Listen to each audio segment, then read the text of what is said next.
Hello, I'd like to bring your attention to this short video that I've made of the building site on Grove Street in Worsbrough Dale. We'll begin from the side where the existing properties are on Grove Street, and as you can see there, the gap between the metal temporary fencing and the wooden fencing that's been put up to permanently surround the site is large enough for, well, an adult to get through, let alone a small child. Now, with the 6 weeks holiday now being in progress, and also we've been mindful of a tragedy that's happened probably less than 100 yards away from where I am at the moment, it's unbelievable that this site is so accessible to anyone, not just children. Now, this lamppost is at some point being uprooted and is in a very dangerous position right next to a huge gap in the fence. Now, you can imagine any children getting in there and deciding to swing on this, what the consequences could be, because that lamp post, as well as the weight of it, has a live supply to it as the lamp works at night. Now, interestingly enough, you'll see there, that is the site safety notice in the middle of nowhere, so to speak, rather than where I would have thought it would be better placed, which is down by the site cabins, where the access and egress to the site could be more easily controlled. Now, as we walk along the road here, one of the things that, apart from the other keep out sign there, which I'm sure everyone's going to obey, is the fact that the roads have not been swept here for quite some considerable time, and there's stones and small pieces of rubble on there which could constitute a skid hazard, as well as the fact that everybody's going to be walking it into their house from the nearby properties.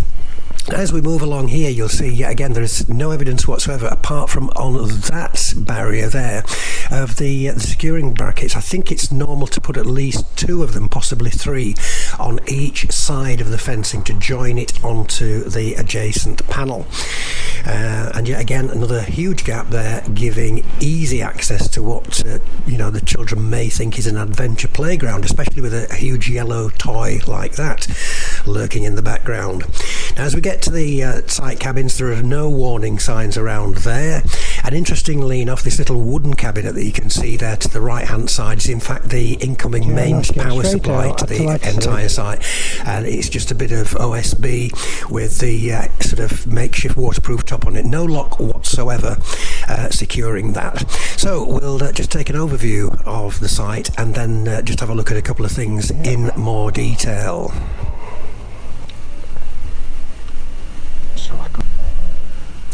You can see the huge gap there. Yet again, that's a view of one of the brackets that should be used to secure the fencing. Clearly not being used throughout the site. And as we move down here, we can see yet again there's nothing there. And then this huge gap, and this is actually being filmed on a full-size professional video camera with barn doors on the front, and I can readily get those through there, you see, and I could actually have continued to walk through there fairly unimpeded, but that's not by any means the only way in. Let's just come back here.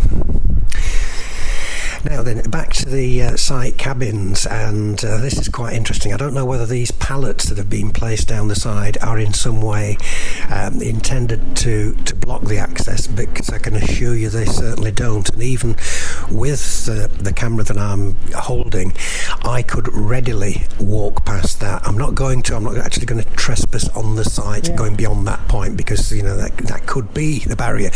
Easily get into there, probably into the portaloos, and hide away until you got a cover of darkness, or get onto the site through the gap there. So it's not just the children that could be playing on there. Anybody could be helping themselves to any of the stock.